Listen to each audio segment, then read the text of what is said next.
So I'd like to welcome you to the Adversity Advantage podcast, where we will help you use obstacles, failures, and setbacks to give you that edge needed for success. I'll be interviewing people from all walks of life on how they overcame trials and turned them into triumphs.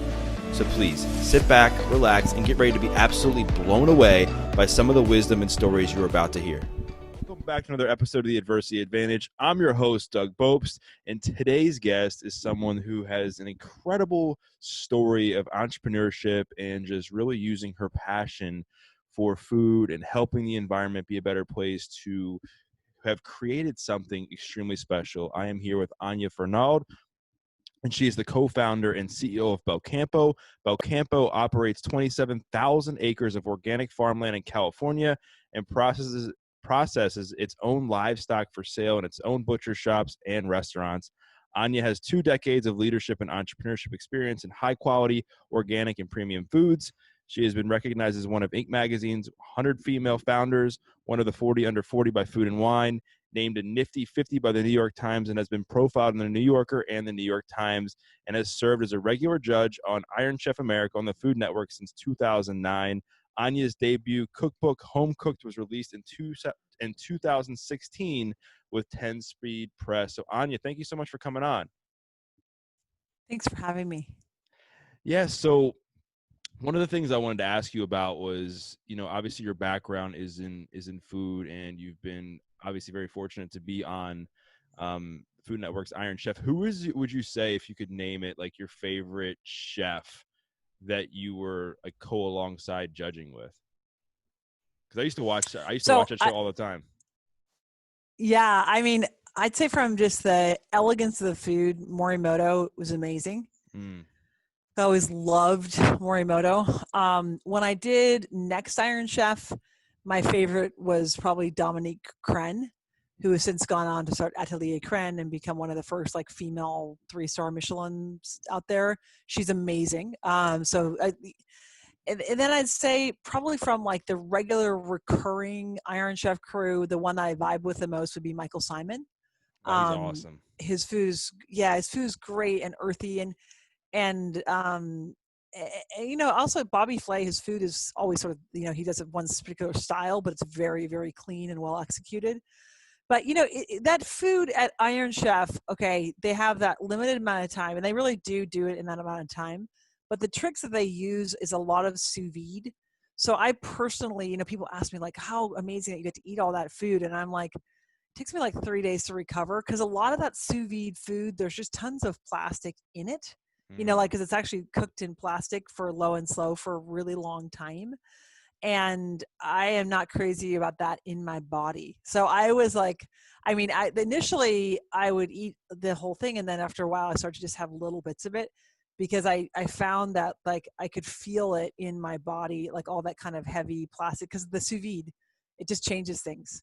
And I also found that in that style of cooking, it's just like, it's a lot of clarified butter thrown at the end. It's that kind of approach, because it's so fast. And it's not really about quality ingredients. It's really about like chefiness. So it's actually not totally aligned with like where I'm at. That said, Morimoto's food was always just like really clean and light and basic and very elegant and minimal use of flavors and things. But yeah, that was a fun experience. It was neat to see just up close kind of that type of showmanship and how kind of you build mystique and build energy around things. So I was always impressed with those guys. They're all real stars. Yeah, and the reason I asked that is because a little bit about my backstory is, fitness and nutrition kind of saved my life when I was incarcerated on felony drug charges, and I got out and ended up living with my grandparents and spending a lot of time there. And so what would I do to pass time was we would watch Food Network, and it kind of helped teach me to cook and got me really passionate about food. So like all those shows, I was just watching constantly. So I have a real appreciation, obviously, for what you do. And what's really fascinating about you is that, you were a vegetarian, and now you have this meat company, which is extremely, set on being humane and doing the best thing for the soil and the environment, for the animals. So talk a bit about like where that inspiration kind of came from, and like why Belcampo? my broader inspiration in culinary and being in food started from a desire to be helpful in my own family. Mm. My mother used to get very anxious and overwhelmed when she was cooking, and so I started cooking at a young age to help. Um, so that's like many things. It's like has an origination in the dynamic you have in your family. My interest in culinary really morphed to more of an interest in wellness and like food as it relates to health. I had an experience of moving to Europe, working in dairies as a cheesemaker, and just having a really radical transformation of my own health and physically getting stronger, feeling my mood vastly improved on like a high fat, high protein diet. So in my early 20s, I basically went from being on a low fat 90s girl diet to being in a really like almost like keto, Mm. really basic foods, tons of fat, tons of animal products, and just vastly improved my health. So that like my interest in meat really came out of a space of just health. Now, in terms of Belcampo, it's a related narrative. I moved to Italy in '99 and moved back in 2006. And in that time, I had, started in a cheesemakers co-op. I started out making cheese, and I worked for a cooperative of cheesemakers, and then I actually worked. I directed a microfinance program focused on marketing and product development for small scale food producers, and I did that in northern Italy. So I'd had this sort of varied career already in food. I moved back to my home state of California. I grew up between California and Oregon, and in that time, I, had developed just a real taste for meat and really thrived on meat. Came back home to California, kept my diet as it was, gained 40 pounds in 3 months. Just my health just like fell off a cliff, and I felt like I wasn't doing anything different. And the truth is, I wasn't doing anything different, and that was the problem. Like I had kind of switched, kept my diet as it was, but switched to kind of a vastly inferior caliber of product. So I immediately, tried to get my health back on track. At that point, I was like overweight, struggling. I felt lethargic, like I had brain fog. I was a mess, honestly. And I actually bought a whole cow to be able to get really clean meat. So I bought a whole cow in 2006, my first whole cow. I bought a whole pig that year, and I started to buy meat and distribute it among friends. Like I would just organize, shareholders basically to buy a cow. And I did that for a few years, and I got my health back together, and I've developed the kind of approach that I have today, which is like I'm really cautious about not how much I eat, but what the caliber of what products I eat, right? So I eat a lot of things, but I eat super high quality foods. So took me a minute to figure out that's how I navigate the American food landscape. And in doing so, I discovered that to get access to super high quality meat, you had to be crazy. I mean, at the time I had started a produce distribution company in 2005 that I later sold. And I had a refrigerated van, I had a little bit of infrastructure. So I was able to get, this cow driven back to the Bay Area from the rural area where it was raised. Like I had some infrastructure. If I hadn't had that, it would be totally impossible to do that. So it was like the barriers to entry in meat were so massive, right? And I really got my head around that. So after I built and sold a couple different businesses up until 2008. I looked in 2008, I'd sold the business. I was ready for my next kind of thing. And it was 2008. So it was a real mess. And I took a step back and decided to start a consulting company to spend a few years waiting out the economic recession, and also to sort of figure out my next step. I want to do something bigger, and I came, through my business, I came in contact with lots of different great clients. I built that consulting shop up to be a small business that was successful and worked with a lot of different clients. And one of my clients became my business partner because he had actually bought land in Northern California. He commissioned my company to do some work for him to figure out how he could make money off of some land that he owned in Shasta in far Northern California. And, when I first went up there to see the land, I was like, oh my God, this reminds me of Italy. It was like very pristine and beautiful and kind of what we call brittle, like sort of like this type of quality of land that's not like highly fertile. It's a little bit like more stressed in a way that produces very good quality food typically. So I really, really resonated with the land, with this place. And then of course, the only thing we could do there would be ranching and livestock. So that was this massive like opportunity handed to me where somebody said, hey, why don't you design a business that could make this make sense? And I did. And by 2011, I had agreed to leave my consulting firm and run that business full time for him that I had designed. So I developed a name for the company. I bought the piece of land in Wairika where I built our slaughterhouse, a USDA certified slaughterhouse that we built in 2011, 2012. And then we officially opened the plant in our first shop in 2012.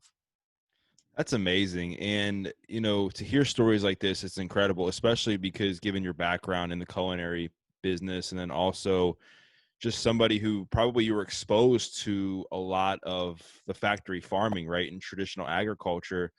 And from what I understand, that was part of your inspiration, right? You saw a problem, you saw that, the way these animals are being treated, what it was doing to our environment was just not good. It wasn't sustainable. So talk a bit about because there's a lot of people who are listening, that's a big thing is like traditional versus sustainable, agriculture and how Belcampo kind of separates itself. My experience of conventional agriculture is actually pretty limited. I've never worked in conventional ag. I've worked in animal agriculture on and off for 2 decades, but not ever in the conventional space. So I can't speak to it from an insider's perspective, but I can speak to what I know about it from the outside and from having colleagues who work in that space. The differences between our style of farming and conventional are it's radically different. I mean, you start just with the carbon footprint. Our style of ranching, beef and lamb in particular, is actually carbon impact positive. So we actually take carbon out of the environment and put it into the soil. That's massive, right? That's massive. That's such a different paradigm than conventional beef. Conventional beef takes tons of carbon out of the earth and doesn't put it anywhere, right? So it's such a very, very different system in every single step of the way. So, how that translated into the passion for me was like, I thought back in 2010, people are going to want something different. You look around America, most people struggle with obesity. I think the majority of Americans struggle with obesity. I think that's an issue that with COVID has really come to light. That we have an immune compromised population. Most people seem to be really like almost extreme in their diets because it's so hard to navigate the landscape of American food that we opt for these really extreme protocols because it's the only thing we can do to not just gain weight, feel sick, be inflamed, etc. And to me, as somebody interested in health, protein's the place that I start, right? Not just because I think protein's good for my energy levels or whatever. It's more that I start from protein because I share most of my DNA with animals that I eat. So if I'm going to start with my own wellness, what's the thing I'm going to look to solve first? Well, I'm going to solve for the thing that is most like me that I'm eating, right? Because if that animal has been raised in an obesogenic environment, which is what conventional ag is, it's an obesogenic environment. So it's an environment that between a maladaptive, calorie-intense diet and a highly stressful environment, it's been engineered to create rapid weight gain, just like America for humans, right? It's been engineered to give you too many calories and not enough movement. So if I'm going to look to fix my own health and start from a bedrock of wellness, I'm going to start with animal wellness. So I've always felt that there's an opportunity for consumers in that, that there's going to be a moment that people say, looking at their health and saying, okay, what do I start from? And I think I should start from protein. Yeah. And, I think it's really funny that you said everything in the way you did, because I think I agree. We are in an obesity epidemic in America, and we are trying to chase like the next diet and everything else. But I think looking at from the ground up, I feel like you have to have a deeper connection to something other than yourself to really want to change, whether that is the environment, whether that is, the health and well-being of your kids, your family, whatever it is. And that's what I love about what you started with Belcampo, is because there's a greater, connection outside of it. And what I do know is that what you feed your animals is so different than what conventional agriculture is feeding their animals. And the reason I know this is because I've been, exposed to it a little bit. I mean, I've had friends who were farmers growing up, and also just what I've learned in like just taking environmental science classes, where it's like, okay, never in environmental science do they say, okay, in order to reduce the footprint of agriculture, do you say don't eat meat? It's like, no, buy local, feed the animals in a sustainable and a healthy way, and you'll reduce the carbon footprint, right? So Mhm. what kind of things do you feed your animals at Belcampo that like are different, that might surprise some people? We feed an evolutionary diet, which means we feed animals based on their evolution, how they naturally existed. Look at cows. Mm. They are ruminants. They have 5 stomachs that go at different sizes. They have 5 stomachs because they take really high fiber, low nutrient density food of grasses, and they convert that into muscle mass.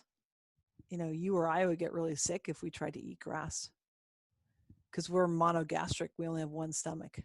Mm. Cows have 5 stomachs. What they were not designed to eat is what they're fed in conventional agriculture, which is seeds, corn, and then things like sawdust and candy and other junk, honestly. So what we are looking to do at Belcampo is simply feed animals a healthy diet. I often get the question, like, you guys are organic, what if animals get sick? And the answer is, like, if we get something like pink eye, which happens occasionally because cows' eyes get scratched when they're grazing at times from like seed pods, we'll administer antibiotics. But the reality is that the animals very rarely get sick. Just like you or I, when we're eating really well, spending time with our family and loved ones, spending time outside, moving a lot, we don't get sick, you know?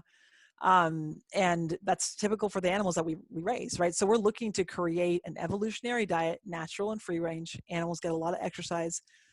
They grow slowly.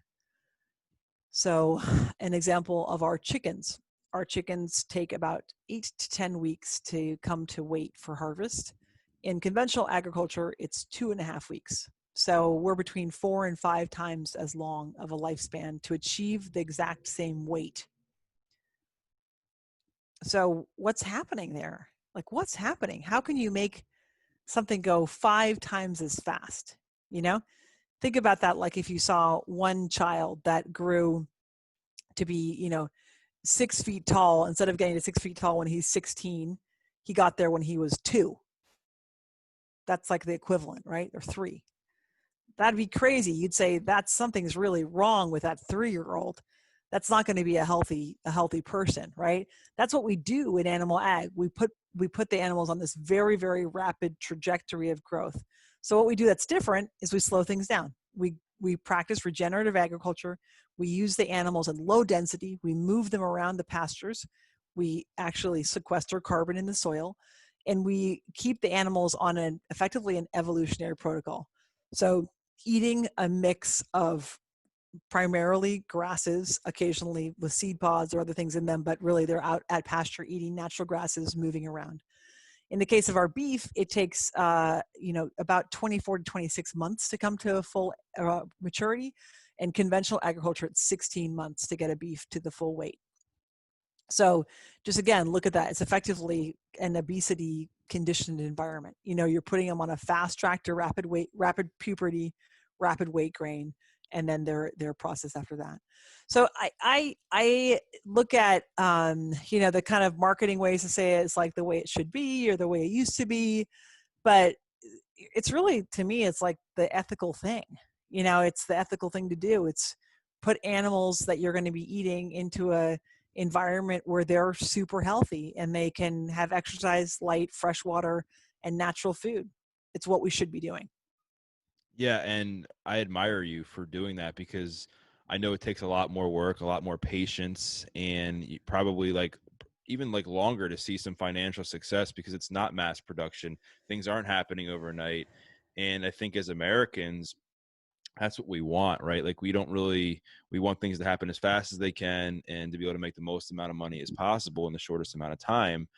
And what I think a lot of people don't realize is like the dangers in eating like the traditional farming and the factory farming and what kind of goes into all that. I remember I was trying to make my grandparents aware of it. And I just remember I was at a grocery store and I said, look at this organic grass-fed chicken breast compared to the factory one. And the size of it was insane. Just like you were saying, comparing the 2-year-old to a 16-year-old. So what are some things, like I think consumers, probably people listening to this, I mean, a lot of them probably don't eat organic. They don't eat grass-fed because it's A, probably price, or B, they're just unaware. Like, what should consumers kind of look for when buying meat, and like what should they know to maybe like enhance them to shop more locally, or even at Belcampo, or places that treat their animals with a higher quality? Sure, absolutely. So the first thing is like, why make the choice? Mm, Because my type of product and farms like ours, they're going to cost a good deal more. So I'd say the first question is like, you got to get bought into the reason to make the choice. And the reason to make the choice is there's really clear health benefits to eating free range, pastured, natural meats. And those have to do primarily with the types of fatty acids that the meats have. And then some of the protein absorption that's different. So I'd say broadly, inform yourself in the literature. I don't need to go through it necessarily, and I'm not a nutritionist, but you should, be bought into the proposition, understand what you're doing, because you will learn that natural meats are better for your body. They also have some really cool things like just higher density of protein, and natural meats are also more satiating. You actually feel full faster. Those are cool. Some nice perks, right? So let's assume that you're bought in. You want to do it. You want the omega-3s. You want to feel healthier. You want to feel good about what you're doing in the planet. You want to feel good about how you're treating animals, okay? You go to the grocery store. Unfortunately, there's no single metric, right, that is going to give you a clear decision point. And that's what the problem is with meat. I'd say that the first choice would be, if you can buy direct from a farm, you can buy from us on e-commerce. There's other farms like us and other people that source like us, like White Oak Pastures is one, and Porter Road. Those are both in the Southeast. There's a number of direct to farm type of operations, right? Wild Pastures is another one.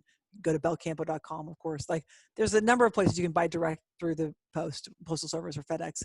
Then the next level would be, if you have a farmer's market where there's a meat vendor, that's absolutely going to be from one farm, and it's absolutely going to be a free range product. That's another great option. If you're in a grocery store, what you're looking for from a label perspective varies by species. So for beef, if I'm buying beef in a grocery store, my non-negotiables are grass-fed and grass-finished. Grass finishing is very important. Grass finishing is when you retain the right omega-3 to omega-6 ratio. If you finish on grain after a lifetime on grass, it doesn't matter, right? You actually lose that ratio. So grass finish is very key. In beef, another non-negotiable is pastured and free range, those words, okay? Negotiables for me in the beef would be organic, because typically, getting pasture land certified as organic can be expensive and problematic. So there's some reasons why people might not have that organic certified. Another thing is certified humane. If it's pastured and free range and grass-fed and finished, that's going to be a humane animal. So I'm not as worried about a certification around humane. So again, for beef, non-negotiables, grass-fed and grass-finished, pastured, free range. Words that I don't give a damn about with beef. Natural means nothing. Angus, total bullshit. I mean, the majority of the American beef herd's Angus, so don't tell me it's Angus. It's like saying it's a cow. Prime, that's the biggest misleading thing out there. People say, oh, I buy beef, I get prime beef at Costco. Prime is a visual analysis about fat content. What does fat content tell you? It tells you effectively how inflamed and sick the animal was. So when you're getting prime, you're getting a visual scan. It means nothing about cleanliness, sanitation, quality, provenance. It means nothing. Somebody has looked at a product with a card next to it that shows fat veins in it and said, this looks like that. That's it. So I really, really encourage you to read up what prime actually means and don't go for it. It absolutely means nothing. Another thing I'm always going to stay away from was Wagyu and Kobe. Those meats are sold at a really high price. They're all corn fed, and they're the ultimate in like obese animals, right? I see a Kobe beef or Wagyu beef, those veins of fat, and people on Instagram like, oh my God, check out, I'm throwing this on the grill. And I'm like, that looks like sickness and death to me. I mean, it's such an unhealthy animal. It's like as if you're taking a picture of like a 700-pound toddler and being like, look at how cute. You're like, no, there's something really wrong. Like, somebody get that kid some help, right? It's so off and weird to me, but we've gotten this fetish around intramuscular fat that's totally bananas and that stuff's not good for you. I debate whether or not it tastes delicious. I think if you want that much fat in your meat, get a good grass-fed steak and dip it in some butter and you're golden. That's going to be delicious and hella healthy, you know? So that to me is like, so again, what I don't give a hoot about: Angus, prime, natural, and Wagyu. Avoid those. I feel like it's like I mean, real quick, I feel like that's more like a status thing. You're like, oh, I'm eating Wagyu tonight or prime.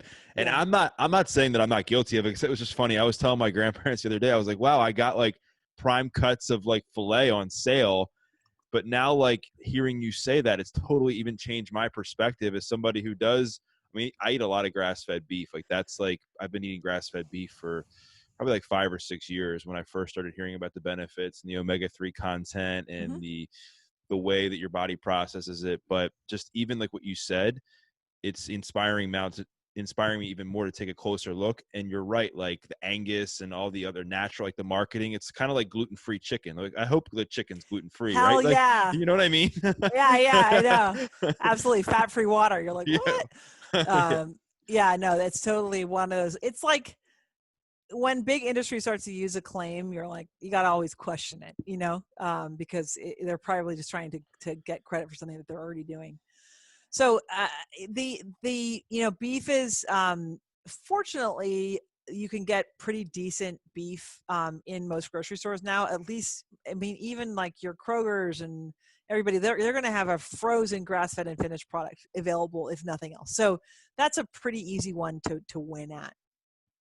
The other, with beef too, I love single farm, or like a collective or collaborative farms. One thing you have to be careful about is, most beef that's ground, you might see on the back of the package, like product comes from Mexico, Uruguay, America, Australia, it's all in one burger. So just from a risk perspective, safety perspective, I'd be kind of like, I might want, I'm going to look for a single farm, because I would like, to not have 20 different farms in every single hamburger that I'm making, because just from a safety perspective, it seems like a good way to minimize my risk for myself and my kids. So yeah, but lamb, I'd say pretty much the same things. A lot of lamb comes from New Zealand. It is a feedlot product. I'm not a fan of New Zealand lamb because it is a feedlot product. I'm always looking for American grass-fed and finished lamb. I know there's good product in South America as well. It's not widely available in the US. But I'm also always going to look for a grass-fed and grass-finished, and preferably a certification of humane is good, so you're sure it's not in confinement for lamb. Yeah, and I think for those listening, like, definitely take what Anya just said to heart, because I believe when it comes to stuff like this with grass-fed and everything, you kind of get what you pay for, and you're either going to invest in your health now and invest in yourself because you're worth it, or later down the road, because remember, like, a lot of like the biggest things that people are dying from, it's all lifestyle choices, and a lot of that is what we eat, of course. Mm-hmm. And one of the things I wanted to ask you is one of the dirtiest, quote unquote, organizations I think there is the FDA, and how, pretty much, like, I think they're one of the highest, I mean, correct me if I'm wrong, lobbied government organizations there is. And I feel like they let so much slide when it comes to the meat industry. So talk a bit about like some of the things that you've either heard or you're aware of that maybe people might not know, and it might change their mind on how they shop. Sure. I mean, I deal a lot with the USDA and the FDA. I will say I've dealt with enormously high integrity and awesome individuals in those organizations. I've also, seen the other side, but I'd say broadly my experience in working with them has been terrific. But I'm sort of like small ball. We have a small plant in Northern California. In terms of the lobbying impact, I'd say that I'm going to give you a test case of something that I find particularly aggravating, which is in chicken. You notice how all of a sudden Tyson started to say it's antibiotic free, right? You remember that? Like all of a sudden, all of Tyson was antibiotic free. And you're like, wow, how'd they do that so fast, right? Because we all know that chicken, I hope you all know that chicken grows at 1.5 times the rate with antibiotics than without. What? Right? Isn't that crazy? So what do the antibiotics do? Do it just speed up like their growth? What does it do to like have them grow that much faster? I am not an animal science expert. What I have understood though is that you suppress the microbiome by antibiotics and you increase the inflammatory response. Oh, okay. I got it. Okay. That makes sense. And so what happened is that Tyson got under fire because, within 3 miles of every chicken farm in America, you would find people who were resistant to tetracycline because there's tetracycline in the air and in the water, right? You also had things like low birth weight and really high spontaneous abortion rates in people in living around chicken and pig farms. Awful stuff tied to antibiotics. So what happens in the, in the regulatory climate where from one day to the next, you can all of a sudden say antibiotic free? Well, what happens is that if you read the fine print, it says no prophylactic antibiotics. So that means like no like preventative medicine antibiotics. Like what they were saying is that they would just be, and all the food that was given to the chickens had antibiotics in it for no reason, just to make them fat. Okay. So that effectively became outlawed. But they said if the chickens are sick or at risk of getting sick, you can give them the antibiotics. Well, you got 9,000 chickens in like 300 square feet, or I don't know what the metrics are, 3,000 square feet. Like you have an insane density of chickens. You have limited air circulation. They're all flying around in each other's poop. Like, of course they're at risk of getting sick, right? So all of a sudden, you have the exact same product, the exact same inputs, but it says no antibiotics. Right? And all you need is a veterinarian or 500 on your payroll saying, yes, those chickens were at risk of getting sick. That's not a critical third party type of claim. Do you follow me? So like, that's the kind of thing where I say, you're just getting away with something. And you let industry get away with something there because you let them effectively make a claim that consumers wanted, that consumers cared about, but not have to make any meaningful changes in their own behavior or corporate actions. So I think that, that's crazy. And I think like this too, hormones, right? No added hormones. Well, hormones are actually not used and they're banned for use and they have been forever in pigs and chickens. And it's not because anybody's a saint. It's because we've never found an effective hormone and antibiotics work much better than hormones for chickens and pigs. So there's no hormones. We don't have any effective hormones. We couldn't use them if there were, although we'd probably change to make them work if we did, right? But there are none. But every Tyson package says no hormones. It's like, well, congratulations, you're just minimally complying with the USDA. But you're allowed to put that on your label. When I want to put something on my label that says like, whatever, slow growing, I have to get legal support to make a case to the FDA that, documentation, reams of paper to do this. But big industry can just go in there and just make these like really superficial claims that are meaningless and sail through. And I think it's at a total disservice to the consumer. So I think some of the hold that the big ag has around how they're able to message their product to consumers is totally abusive to consumers. They're asking for things, they want cleaner meat, and they're being given false promises. Yeah, and I think it's just up to us as the consumer to continue to do our research on our own health. I mean, that's one of the biggest things I say to even my personal training clients is you think about you spend 2, 3, 4, 5 months shopping what kind of car you're going to buy. Yet we don't even think twice sometimes about what we're going to put inside of our bodies. We don't think twice about where the meat comes from. We don't think twice about where the vegetables come from. And so I encourage people to take more time to research like where the meat comes from, research the USDA, research the FDA, you know, watch as many documentaries as you can and draw your own conclusions, draw your own opinions. And one of the things I wanted to ask you is, I know that how you raise an animal can kind of dictate like the illnesses that breed from how you raise it, right? I know like one of the biggest concerns I've always had with cooking chicken is, am I going to get salmonella? Am I going to get E. coli? Am I going to get these diseases or these illnesses because I didn't cook it, you know, through and through, or I didn't wash my hands? Like, how does like raising, the way you raise the animals dictate like your chances of getting things like that? Awesome question, Doug. I mean, first off, salmonella and E. coli, that means there's poop on the meat. Ooh, sounds Just shitty. to be clear. Yeah. Like there's that, when we say that there's meat that has E. coli, we are saying that there is poop on the meat. I just want to be clear, because I think people don't always realize that they think it's like the flu or something that's in the sub. It's like, no, there's actual something that was inside the intestinal tract that's now on the meat. Mm. Okay. And that in and of itself is gross, right? So that alone should make people want to spend the extra money on grass-fed beef. Anybody? right? Yeah. I mean, and the risk of contamination with that, the more times you cut it, the more times there's people's hands touching it, there's more companies that are involved in the process, the more, you know, the more stuff is the more risk factors there are. You think there was a lot of noise about pink slime a couple of years ago, or remember that, all of pink slime in burgers and things. And it's like, well, what they were doing is taking really low quality meat and just adding bleach to it to kill off the inevitable poop in the meat, right? I mean, I remember that. That was disgusting. Disgusting, right?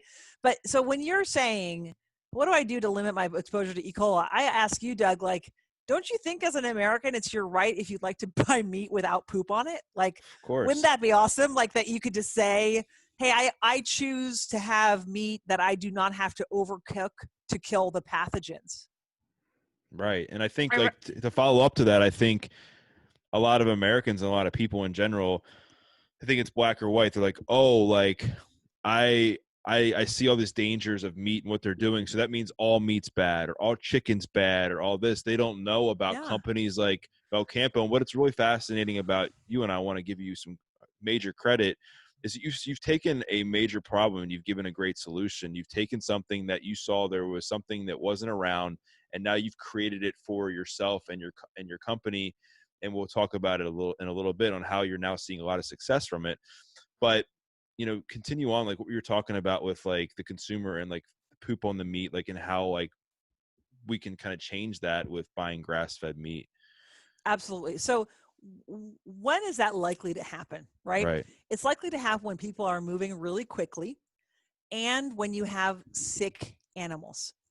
So there's a reason why we have these epidemics of E. coli and feedlots. And the issue is that, so E. coli, it actually makes a cow have diarrhea and throw up and sick to its stomach like it makes you or me. A cow doesn't just have E. coli in its intestines. A cow is sick when it has E. coli.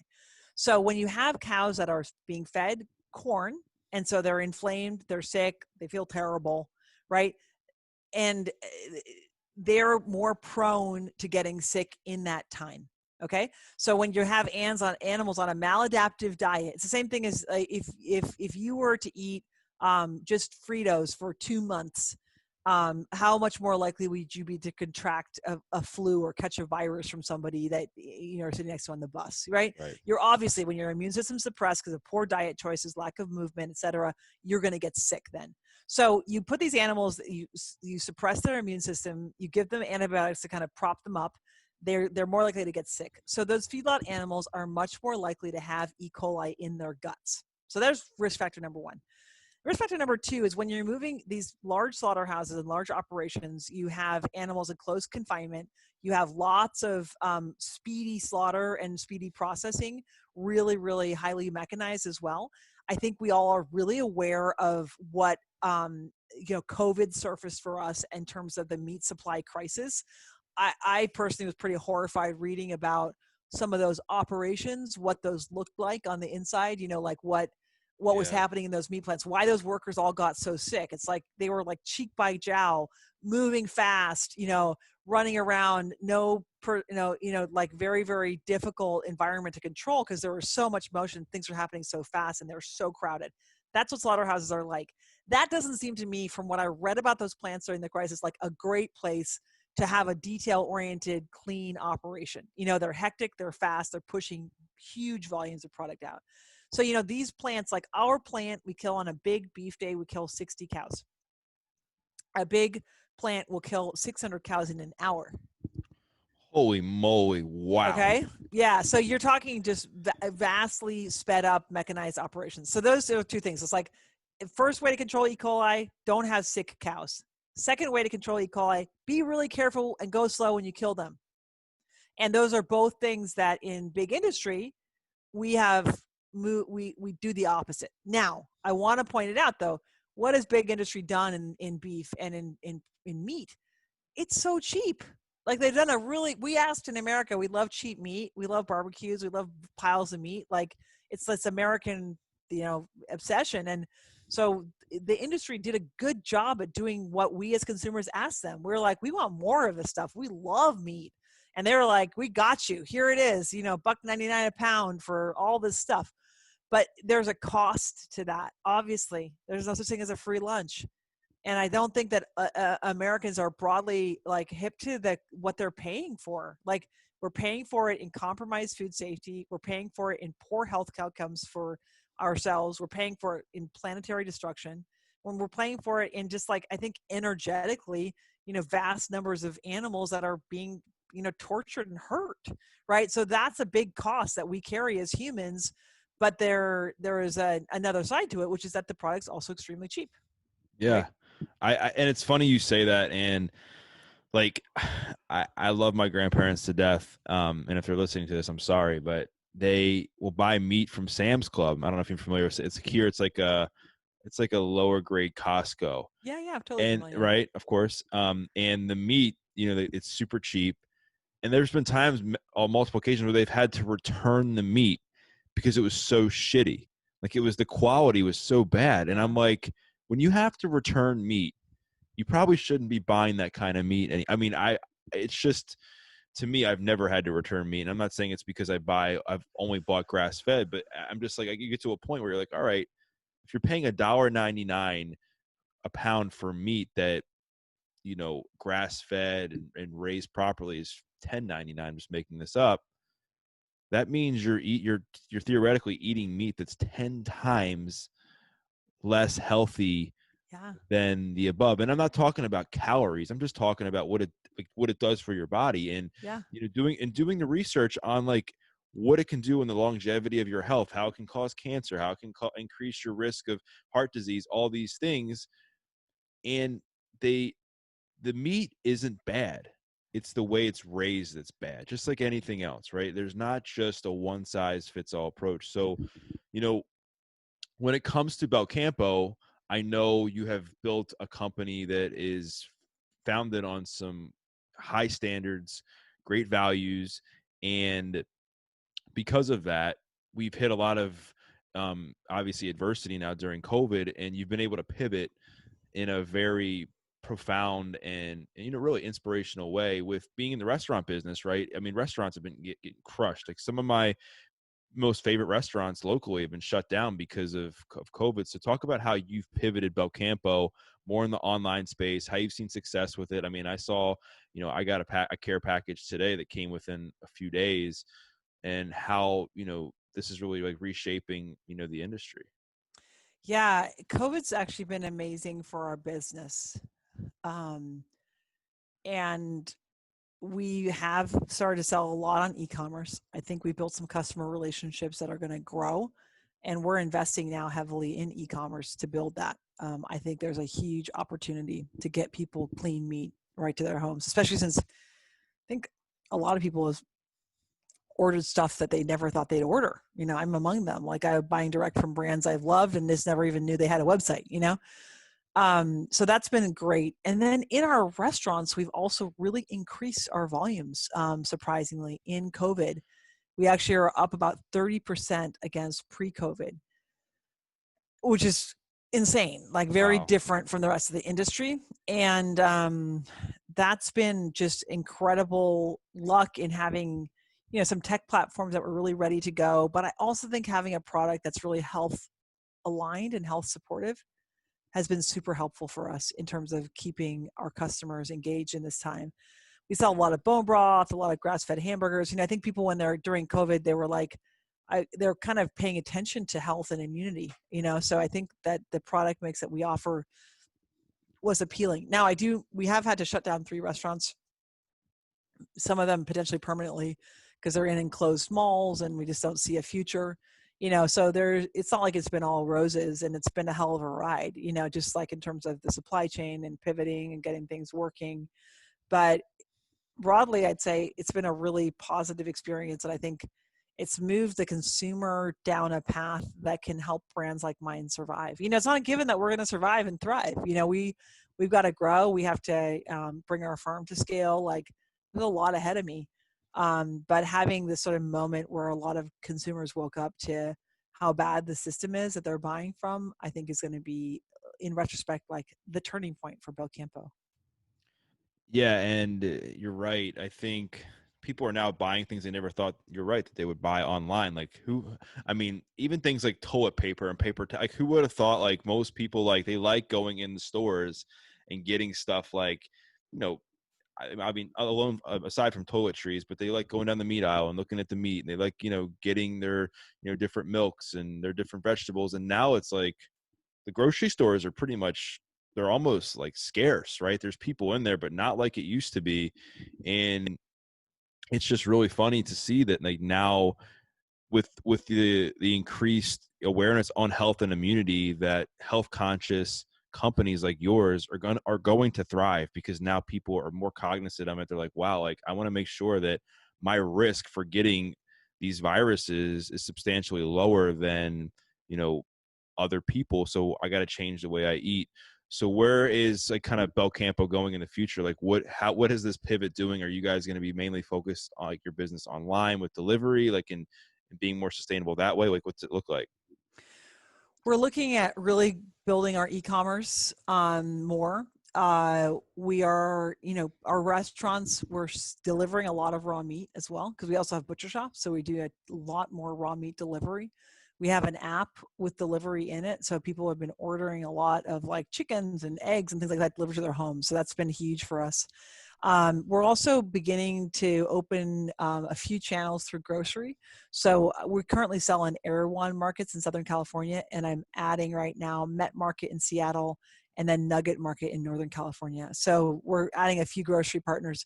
The grocery channels aren't really, for every one of our products, because they're pretty costly, like they're pretty low margin. And so it's more for like the sausages and the ground beef, but still it's a valid channel, and it's a good way to get the product out there.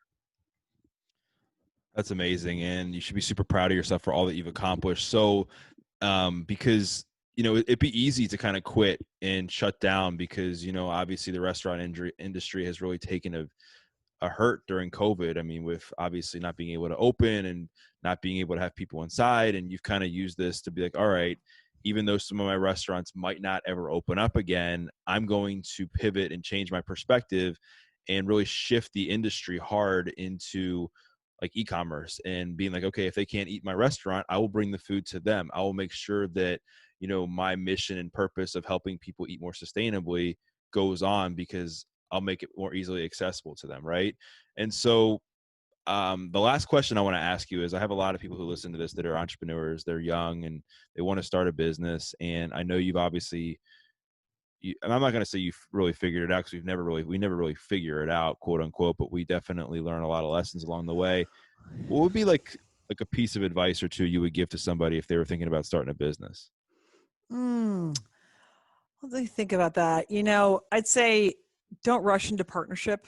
I think a lot of people rush into partnerships that then they have to unwind. Partnerships is complicated and can be costly if it's not done right. But there's that moment when you're starting a business where you're like, I can't do it alone. I've got to like build somebody on. So that would be one thing, is just really be careful about who your partners are, and be cautious in how you build that out. Another thing would be, don't hire your friends. even though it's really tempting in the early years. That ends up being another difficult situation to unwind. Third thing would be to be generous. I see a lot of small businesses being very defensive about things, or like, oh, I can't give away product. I mean, you don't want to be stupid about things, but remember that generosity pays dividends. So being generous and engaging and stuff is really key. Another thing is, like, I think it's very easy, and I still get pulled this way too, but as an entrepreneur, a lot of people like want to quote unquote pick your brain, or like they Oh went yeah. to your college or your high school, or they're a friend of a friend. They have some wacky business idea, or they have something they think they can. It's like, and maybe their business ideas aren't wacky. Maybe they're amazing, but you get so many things. Like, I could spend 15 hours a week on that kind of stuff, and I say no to everything. And I feel at ease saying that emotionally, because I'm like, you know what, me being actually really successful in selling this business and growing it, or whatever the outcome is, it's like, that's actually a much bigger win for everybody involved than me having a cup of coffee with another person about another thing. So I think you also just need to be cautious about your own time, and give away your product, get people loving your product and loving you, but don't feel obliged to take care of everybody. Yeah, and I think the one thing that kind of sums up everything you just said is having boundaries for yourself, having boundaries for who you're going to hire, having boundaries on who you're going to do business with, having boundaries for where you're going to give your time. Because you're right, it's like when people see you've had success, they're the first people your people you haven't talked to in decades all of a sudden want to become your friends again, because they see you on TV or they see you with a great company, and they want to be like, oh, like, how about I reach out to Anya and see if I can have coffee with her? And while it's, you have to give and help others, you also have to be able to give and take care of yourself first. So, one of the biggest things that we face in this podcast called the Adversity Advantage is in the health industry, is in the nutrition and food. And I'm extremely thankful to have had you on here to just walk people through the meat industry in itself, not only like how you've built your company, but also like the ins and outs and what to look for, because that's so key. And for those listening, taking Anya's advice on like how to really like look at a package of meat, like how to like know what to buy, and how to, kind of sift through all the bullshit that's out there. And I just want to thank you again for your time. I know it's valuable, and this has been awesome. It's been a real pleasure. Thank you for having me. Yeah. And, please check out, Belcampo, check out more on Anya's story. I mean, what she's built is, once again, it's super inspirational. And, the meat that, she provides is one that's going to really increase, not only the longevity of your health, but the longevity of the environment. So once again, check out Belcampo, check out Anya. And thank you once again for listening to this episode of the Adversity Advantage. I'm your host, Doug Bopst, and we will see you next time. Thank you.